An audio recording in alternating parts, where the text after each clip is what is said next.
मित्रों नमस्कार, मैं आपका मित्र भूपेन ठाकरे स्वागत करता हूं अपने YouTube चैनल जीएस मंथन 88 पे। और आज का हमारा टॉपिक है भारतवर्ष, जो कि एमपीपीएससी की प्रारंभिक परीक्षा का जो यूनिट फर्स्ट है उसमें भारतवर्ष को डाल के रखा हुआ है उन्होंने। तो सबसे पहले देख लेते हैं भारतवर्ष के विषय में, और ये बहुत अच्छा टॉपिक है और आप सभी लोग इसको बड़े ध्यान से समझिए और सुनिए, बड़ा आनंद आएगा आपको भी। देखिए, पारंपरिक और पौराणिक साहित्य में भारत को भारतवर्ष या भारतखंड कहा गया है। ठीक है, पारंपरिक और पौराणिक साहित्य में भारत को भारतवर्ष कहा गया है। समुद्र के उत्तर में तथा हिमालय के दक्षिण में स्थित क्षेत्र भारतखंड है। ये विष्णु पुराण के हिसाब से समुद्र के उत्तर में तथा हिमालय के दक्षिण में। इस बात को थोड़ा सा देख लेते हैं। हिमालय है हिमालय के दक्षिण में और समुद्र के उत्तर में। तो समुद्र मतलब यहाँ पर हिंद महासागर से लगाया गया। तो हिंद महासागर के उत्तर में और हिमालय के दक्षिण में जो क्षेत्र है उसे ही हम क्या कहते हैं, भारतखंड कहते हैं। ठीक, विष्णु पुराण के हिसाब से। अब हम देख लेते हैं ऐत्रेय ब्राह्मण क्या कहता है। भारत एक सार्वभौमिक सम्राट था जिसने चारों दिशाओं में फैले विशाल क्षेत्र को जीत एक विशाल साम्राज्य का निर्माण किया।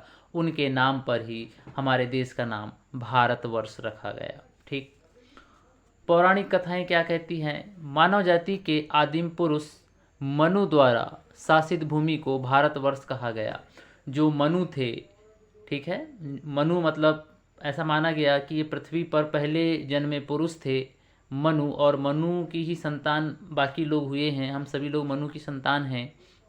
और मनु राजा थे और मनु ने जितने क्षेत्र में शासन किया वो सारा का सारा जो भूमि है वो भारतवर्ष के नाम से जाना जाने लगा। उसके अलावा जो जैन ग्रंथ हैं उसके हिसाब से अगर देखा जाए तो ऋषभदेव के जो ज्येष्ठ पुत्र का नाम भारत था, जो एक गुणी तपस्वी थे, उन्हीं के नाम पर हमारे देश का नाम भारतवर्ष रखा गया। अब देख लीजिए, भारत लिखा हुआ है तो इसमें अगर इसको बोले हम भारतवर्ष, तो भा का मतलब होता है महाद्वीप, जो ज्ञान, ज्ञान मतलब प्रकाश या दीप्ति, और रथ का मतलब होता है को समर्पित या लीन या संलग्न। ऐसा महाद्वीप जो ज्ञान को समर्पित या लीन या संलग्न हो उसे ही हम भारत कहते हैं। और वर्ष का मतलब होता है स्थान या खंड। इसी प्रकार से हम देखते हैं आगे, भारतवर्ष की अवधारणा पर कुछ शास्त्रीय दृष्टिकोण है, उसको भी हम लोग देख लेते हैं। ठीक, क्लासिकल जो अप्रोच है भारतवर्ष को लेकर, जो कॉन्सेप्ट हैं उसको हम लोग देख लेते हैं। तो लिखा है, देखिए, हिंदू परंपरा में भारत के 3 अवतार माने गए हैं या 3 अवतार थे। हिंदू परंपरा के हिसाब से जो हमारी सनातन संस्कृति मानती है कि भारत के 3 अवतार हुए थे। प्रथम भारत का जन्म सतयुग में ऋषभदेव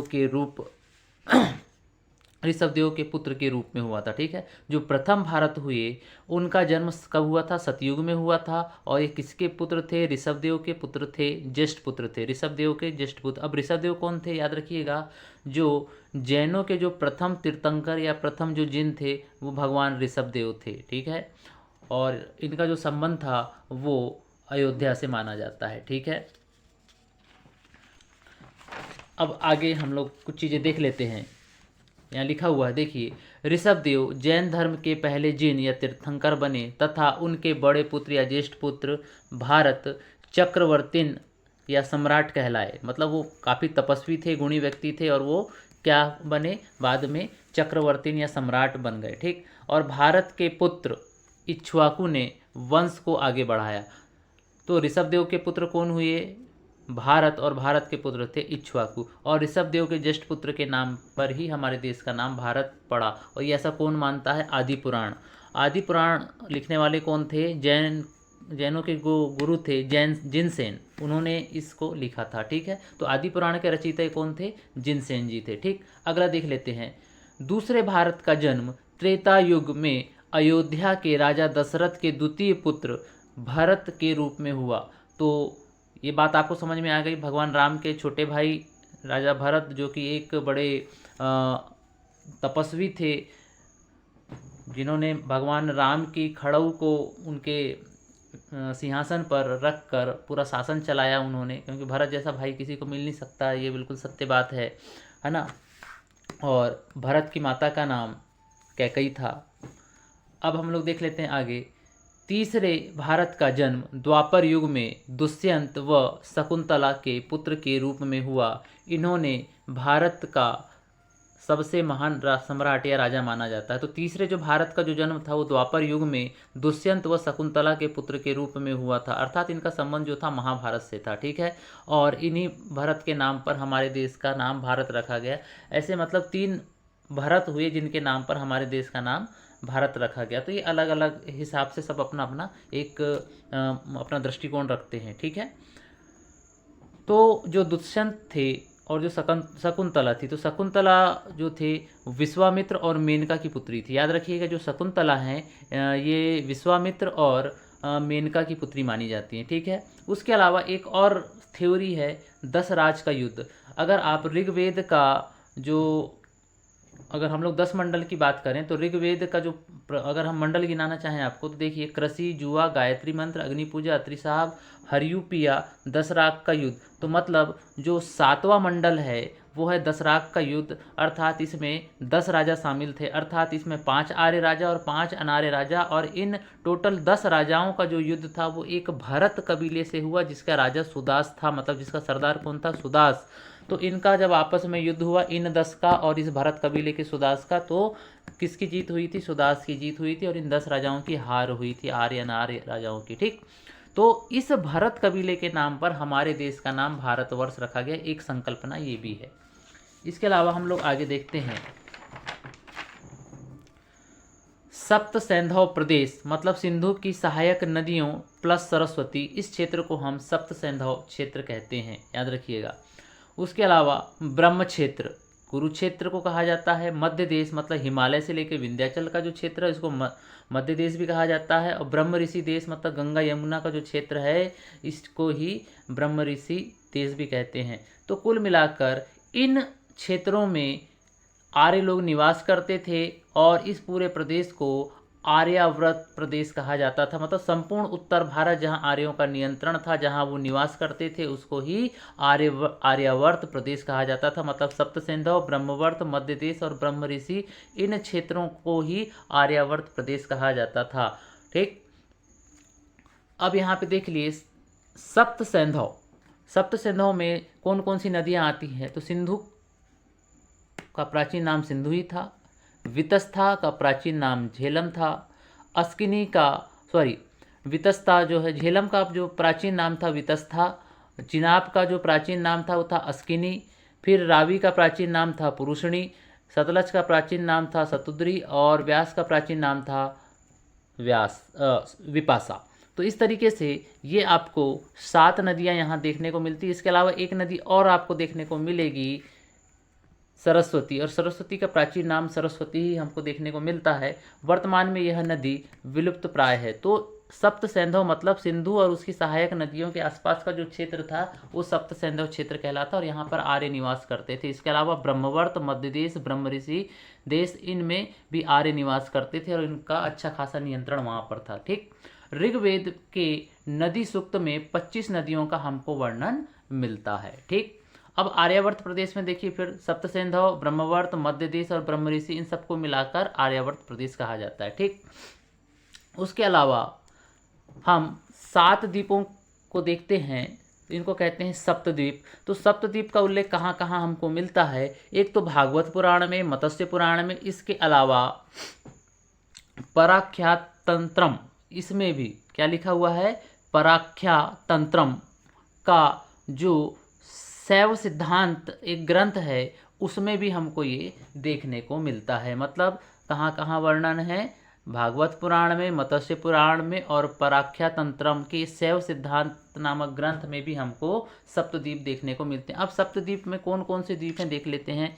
तो जम्बू द्वीप, साग द्वीप, कुश द्वीप, क्रौंच द्वीप, साल्म द्वीप, गोमे द्वीप और पुष्कर द्वीप, ठीक है। 1 2 3 4 5 6 और ये 7 द्वीप, तो सप्तद्वीप ये हो गए, प्राचीन नाम है ये।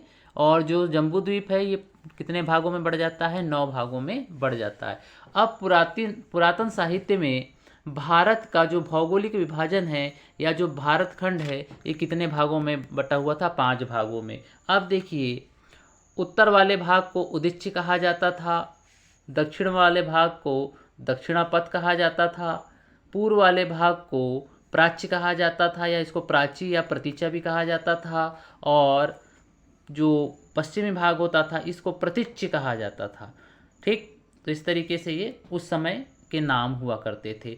लेकिन जो उदीच्य का जो शासक होता था उसको विराट कहा जाता था, प्राच्य का जो शासक होता था उसको सम्राट कहा जाता था, और जो दक्षिण का शासक होता था उसको भोज या सर्वराट कहा जाता था, और जो पश्चिम का शासक होता था उसको स्वराट या स्वराष्ट्र कहा जाता था, और जो बीच का जो क्षेत्र है उसको मध्यम कहा जाता है, और मध्यम यानी जो सेंट्रल में जो शासन करता था उसको राजा या राजन कहा जाता था। तो इस तरीके से ये बातें रहीं।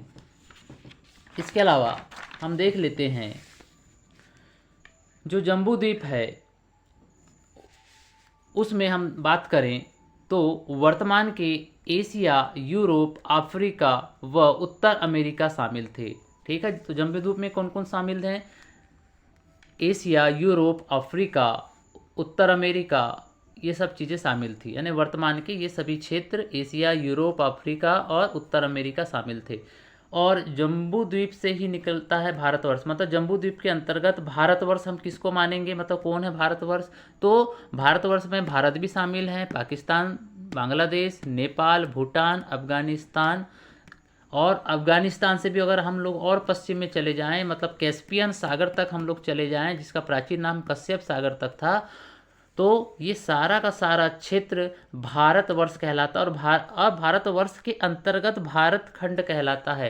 ठीक है, भारतवर्ष के अंतर्गत भारत खंड, और भारत खंड में सिर्फ वर्तमान का भारत शामिल था, और भारत खंड में वह स्थान है जहाँ आर्य लोग निवास करते थे उसको आर्याखंड कहा जाता है।